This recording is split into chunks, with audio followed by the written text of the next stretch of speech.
The Coastal Bend is home to hundreds of thousands of people. And as we continue to navigate our water crisis, what now?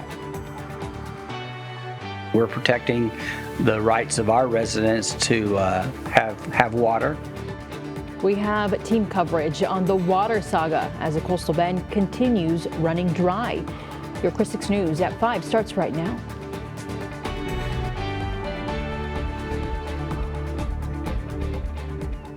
Well, thank you for joining us. I'm Clara Benitez Cortez. The city of Corpus Christi has about 9 months to ensure it has enough water to prevent curtailment. A late night development has put that effort in jeopardy. The city of Sinton and St. Paul Water Supply Corporation have filed protests against the Evangeline groundwater project. Now, more on that later. But first, senior neighborhood news reporter Suzanne Stevens is joining me now, and she broke that story on KRISTV.com. Suzanne, you've been on top of this water crisis stories for several, obviously, stories and months and weeks. Right. Why is the Evangeline project such an important piece of the puzzle? Well, Clara, Evangeline was one of the groundwater projects that the city was hoping would keep us out of a level 1 water emergency come November. It was supposed to bring us 12 million gallons of water a day to start with the option to double, and the city paid $169 million for the water rights. But before any drilling or transports could begin, the project still needs final permits. Now those permits are being formally challenged, putting the project's timeline under pressure. Earlier this year, City Manager Peter Zanoni warned just how critical that timeline was. If the permits are delayed much beyond February 6th, that means the project doesn't start, and then the end date of trying to get water beginning in November won't happen. And so it increases the risk that the region will go into curtailment. That warning puts the timing issue front and center, and it kind of brings us to where the program is right now. So when people hear about protests and delays, what does this mean for the project right now? Well, it means that Evangeline can't move forward with the timeline, the original scheduled timeline.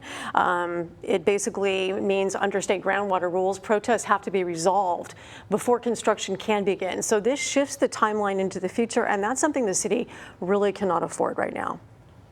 Well, you said the Evangeline project promised 12 million gallons per day and at least 24. But they've discovered something else about how much water is realistically available. Right, there is a change to that. I spoke to 2 top city officials who tell me that the amount of water promised by Evangeline is actually going to be much, much lower than the 12 million gallons a day promised. It's actually going to be closer to 4 million gallons. So that definitely calls into question whether the project could have helped curtailment in the first place. To put it clearly, the city needs 60 million gallons of new water a day to avoid a level 1 water emergency by November, and any deviation from that puts us right in the middle of that emergency. All right, so what now? That is the question. Well, the city still has its groundwater program, right? So it has its Eastern Well Fields, which is bringing in about 8 million gallons a day from that. And then it has the Western Well Fields, which another 12 wells are under construction. They're in various stages right now. And then next Tuesday, council is going to consider extending that Western Well Field on private land so they can add additional wells. Now, with Evangeline stalled, apparently, and with DSOL years away, it seems like the city's groundwater program is really the path forward, and that honestly was supposed to be temporary. Alrighty. Yeah. Well, thank you, Suzanne, for staying on this story. Well, the Evangeline groundwater project is key for Corpus Christi's water plan, but Sinton's protest could put it in jeopardy. As we reported Monday, Sinton filed the formal protest against the city's permits. The decision now lies with the San Patricio County Groundwater District. Neighborhood news reporter Adam Beam spoke with Sinton's mayor, who says they'll work with Corpus Christi no matter what, but their top priority is always their residents. We're doing the same thing that the city of Corpus is doing. We're protecting the rights of our residents to have water, just as the city of Corpus is doing.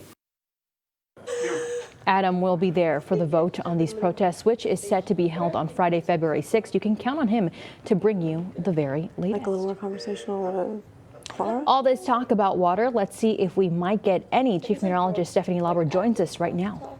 Yeah, Glada, I mean, I hate to be the bearer of bad news. The cold front that we're expecting tonight doesn't look to bring us very much in the way of rainfall at all. So here's a look at the latest radar imagery. We are seeing some of that rainfall up by the Houston area, and we would love some of that down here. I'll tell you, though, what we're missing out on, some stormy weather, some very inclement weather, at times severe. So it's something that if you have neighbors up or loved ones up by Houston, they are not exactly having the best time considering they are getting rainfall. For us, though, we are dry as a whistle out here. We would love to see some rain. It's not out of the question to see a quick passing shower, but meaningful rainfall is becoming less and less likely because we had some green on the radar last night, this morning, right off our coast, and now at this point, there's just nothing there. So if we're not counting on rainfall, what can we expect this week? Well, we told you to anticipate spring-like weather, maybe even a little bit warmer, and boy, did today deliver.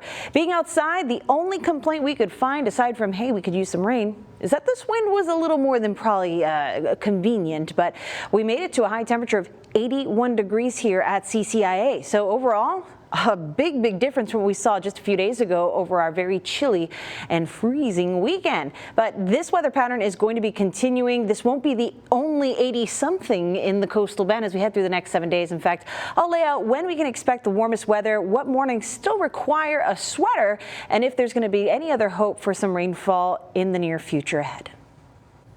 All right, Steph, thanks. So water is an issue that touches every neighborhood in the coastal bend. As always, you can follow the latest developments here online and on christv.com.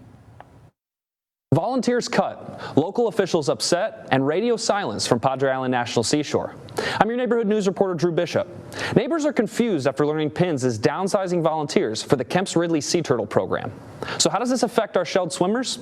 I went looking for answers.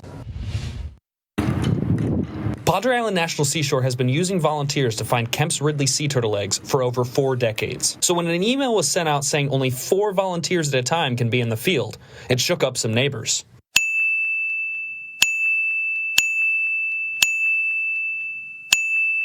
So why is this happening, and will it affect endangered sea turtles? The first place to ask? Padre Island National Seashore.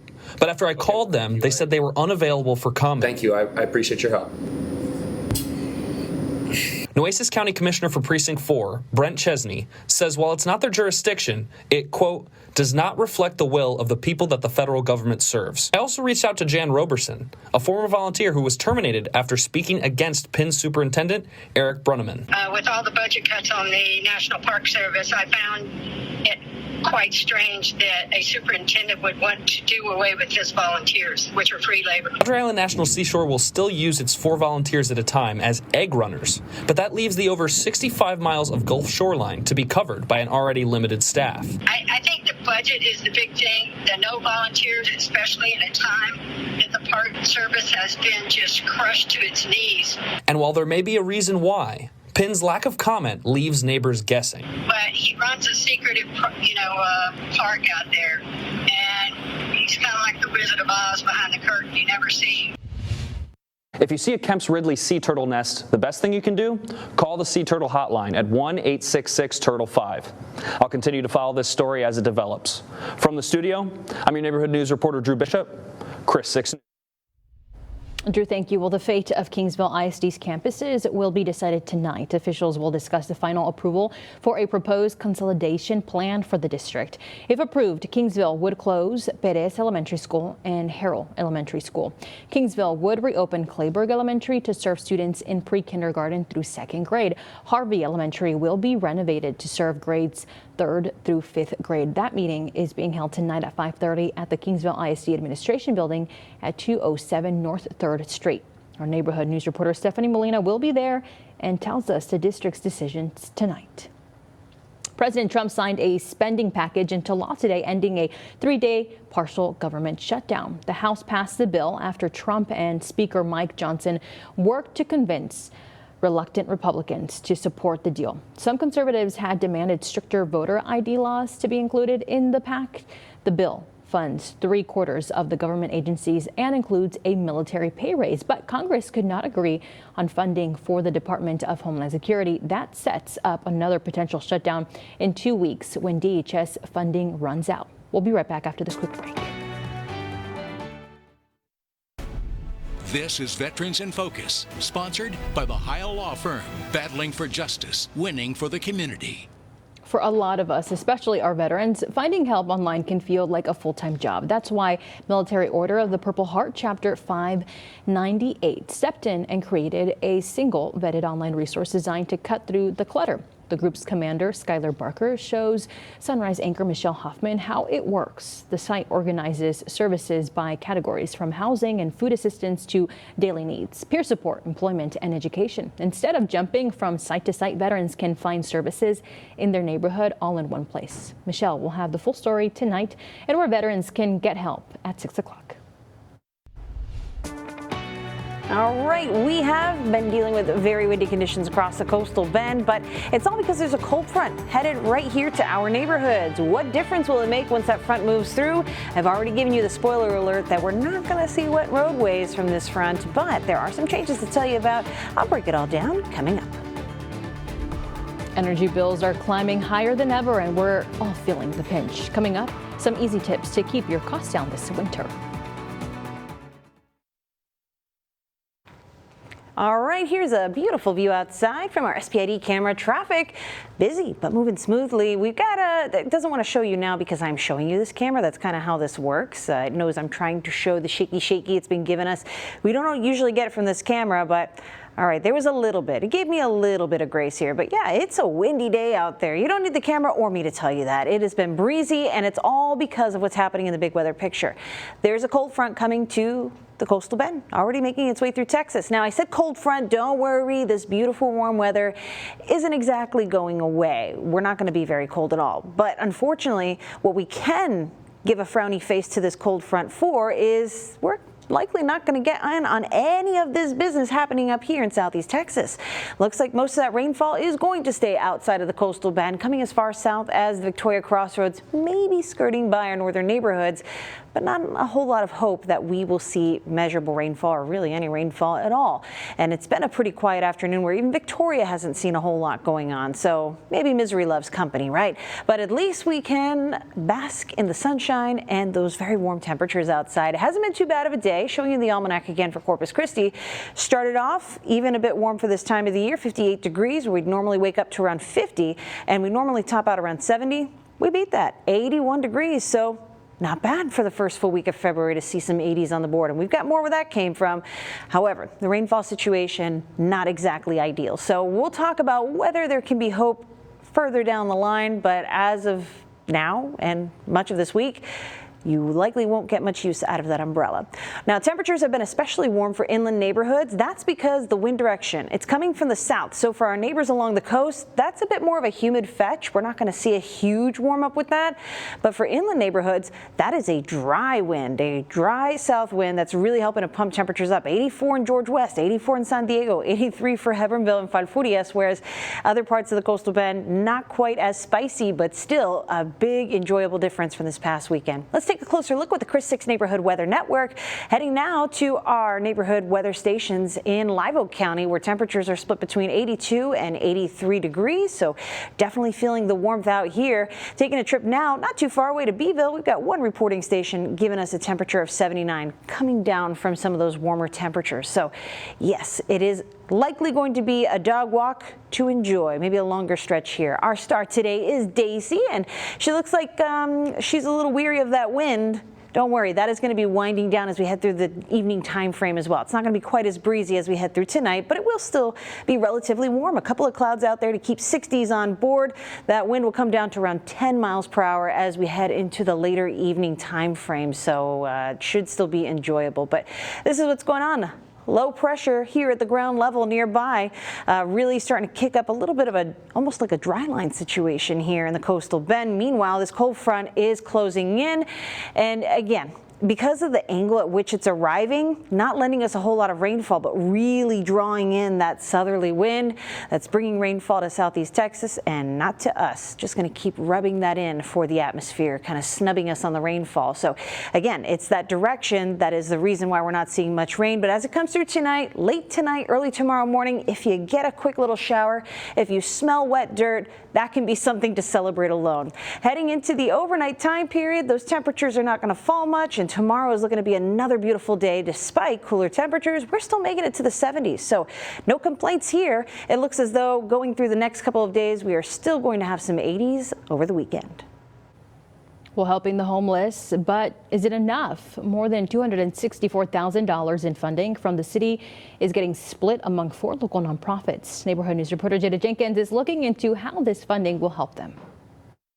In November, I told you about how the city of Corpus Christi was set to receive more than $264,000 to fight homelessness. Fast forward to now, and that money is being split between 4 nonprofits: the Salvation Army, Mother Teresa Shelter, Mission 911, and Dismas Charities. 3 of those groups are based out of the North and West Side, historically known as the poorest sides of town. City data from the point-in-time count shows the homeless population in Nueces County dropped from more than 1,100 people in 2024 to just under 800 in 2025. But Jennifer Buxton with the city warns that number doesn't always tell the full story. It's not necessarily always an accurate view of how many persons who are unhoused are in the community. However, generally we're seeing at least the same amount.